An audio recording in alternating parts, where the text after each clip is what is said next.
The wind outside howled like a living creature, twisting across the endless Arctic ice as if it carried ancient memories of every storm that had ever passed.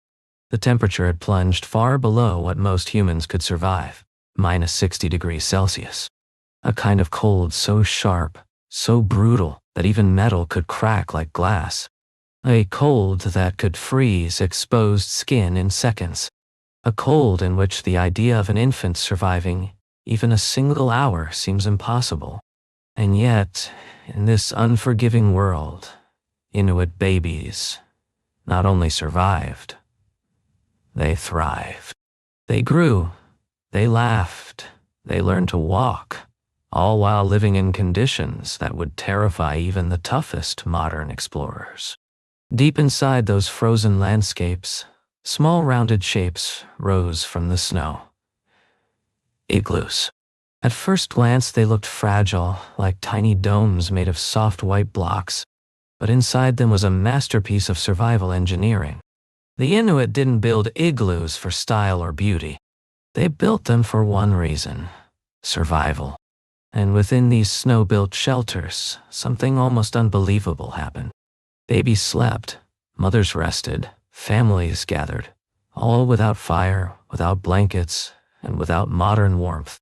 Yet they made it through Arctic nights that were cold enough to kill. If you think this sounds impossible, the truth is far more fascinating than any imagination. To understand how Inuit babies survived, you first need to imagine the Arctic nights as the Inuit knew them. There was no electric light, no heaters, no thermal mattresses. Outside, the world was a frozen silence broken only by the wind dragging across the ice. Temperatures could drop so fast that your breath would freeze in your beard. Snow wasn't soft. It was hard as stone. Animals adapted over thousands of years struggled to find food. And in the middle of all this, human families lived, without losing hope, without panicking, without giving up. Now imagine a newborn baby, tiny, delicate, unable to regulate its own temperature. How could such a fragile life make it through nights that reached minus 60 degrees? The answer begins with something that doesn't make sense at first. The igloo, made of snow. Snow, the very symbol of cold, becomes a shield against the coldest temperatures on Earth. You see, snow is not just frozen water. It is a web of ice crystals with thousands of microscopic air pockets. These trapped air pockets act like insulation.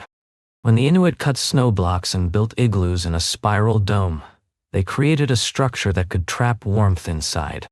Outside temperatures might drop to minus 60, but inside the igloo the temperature could rise to 0, and sometimes even a little above 0 just from body heat alone. It wasn't warm enough to be comfortable by modern standards, but it was warm enough to survive. Still, 0 degrees is nowhere near enough to keep a baby warm. That is where the most incredible part of Inuit survival begins: the human connection. Inuit mothers carried their babies in something called an amauti, a specially designed parka with a built-in baby pouch. The baby didn't hang loosely. It stayed against the mother's bare skin, absorbing her body heat like a natural incubator. The mother's warmth regulated the baby's temperature perfectly, even in the harshest winter conditions. Inside the amauti, the baby wasn't wrapped in blankets or separate layers.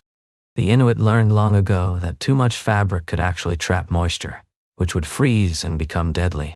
Instead, the baby stayed dry, close, and warm against the mother's back. Every step she took, every breath she exhaled, every movement of her muscles helped keep the baby safe. And the amauti itself? It wasn't just clothing. It was survival technology perfected over thousands of years. Made from animal skins like seal, caribou, or polar bear, it provided insulation even better than many modern jackets. Caribou fur, for example, has hollow hairs that trap heat incredibly well. When combined with the structure of the amauti, it created a microenvironment where the child could stay warm for hours, even outside. But warmth was not the only challenge. In such extreme cold, even breathing the air could be dangerous for an infant. Frostbite could sneak onto cheeks, noses, and fingers within moments. That's why the Inuit mothers often folded a soft layer of fur around the baby's head and neck while carrying them. This shielded the infant from icy blasts without blocking airflow. The fur trapped warm breath and acted like a tiny heated shelter around the baby's face. And the mother wasn't alone. The whole Inuit family participated in keeping the igloo warm with their own bodies. They sat close, slept close, shared space intentionally, because the heat of several people could warm the small igloo interior surprisingly well. Their dogs added warmth too, especially when they curled up near the sleeping area. Everything was designed, consciously or unconsciously, to use every bit of natural heat the living beings produced. Even the design of the igloo played a huge role. The entrance was built lower than the sleeping area. This was genius. Cold air sinks, warm air rises. By placing the door lower, the cold air stayed trapped near the floor by the entrance and never reached the sleeping platform. The Inuit slept on raised beds made from snow blocks covered with animal skins, so they stayed in the warmest pocket of air inside the igloo. Now imagine the scene inside an igloo on a stormy night. Outside, the howling wind sweeps across the Arctic.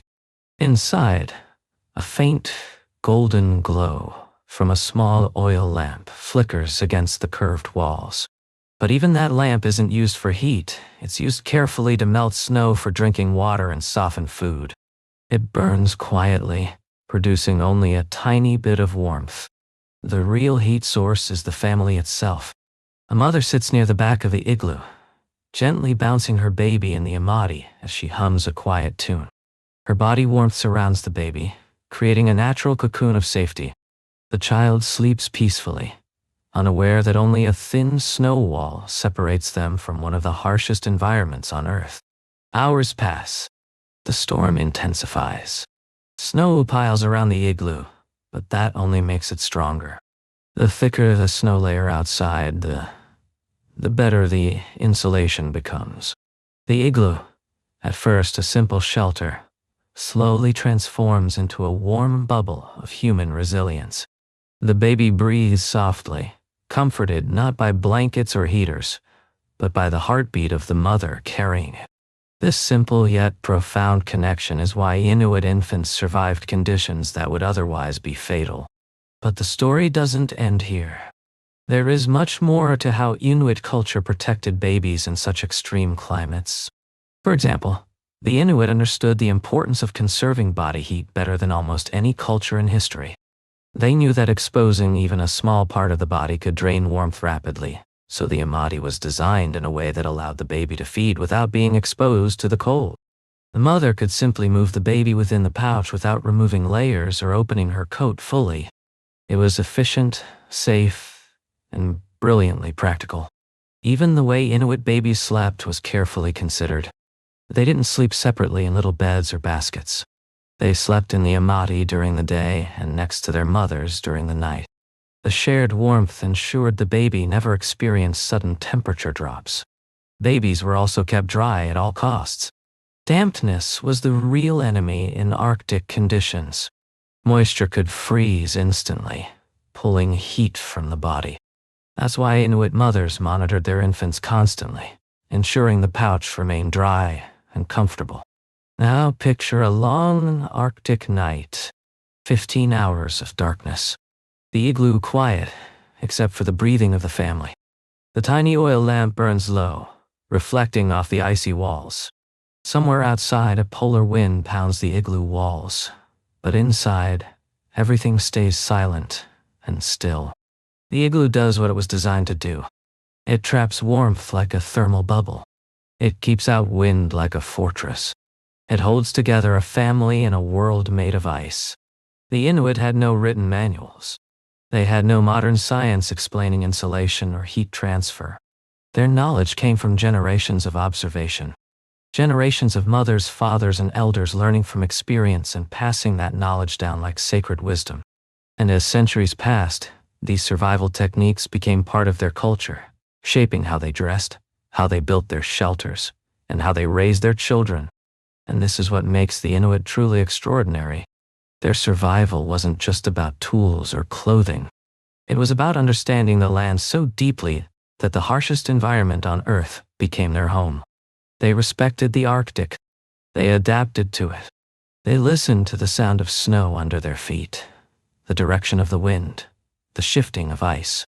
Their lifestyle wasn't a fight against nature. It was a partnership with nature. Babies were raised in a world of snow, but they were raised with warmth. Warmth not from fire or blankets, but from human connection, intelligent design, and cultural wisdom. Inuit babies didn't just survive Arctic nights. They slept through them peacefully, wrapped in a system perfected through thousands of years. Even today, modern scientists and survival experts study Inuit practices to understand how humans can thrive in extreme environments. The Amauti, for example, is so well designed that even modern baby carriers cannot match its natural warmth efficiency. The igloo remains one of the greatest architectural achievements of human history, built without tools, without modern equipment, yet outperforming many contemporary shelters in thermal retention. There is a lesson hidden in this story. Sometimes the strongest survival tools are not the ones powered by electricity or fueled by fire. Sometimes they are born from the simplest truths. Stay close. Stay connected. Use nature wisely, and trust the intelligence passed down through generations. If you could stand inside an igloo during a storm, you would understand the miracle of Inuit survival. You would feel the contrast between the violent wind outside and the quiet calm within. You would see how the snow walls glow softly, reflecting the warmth of human presence. You would understand why a baby sleeping inside an amauti is safer than many children wrapped in modern blankets. In the end, Inuit babies survived because their families created a perfect balance between nature and human ingenuity. They built shelters that transformed snow into warmth. They designed clothing that turned a mother's body into a living incubator. They built a culture that protected the most vulnerable with wisdom, patience, and love. And that is the incredible truth. A world made of ice became a cradle of warmth. Snow became a shield. Cold became a teacher. And in the heart of those frozen nights, tiny infants slept peacefully. Proof that human beings can adapt to almost anything when guided by knowledge, family, and tradition.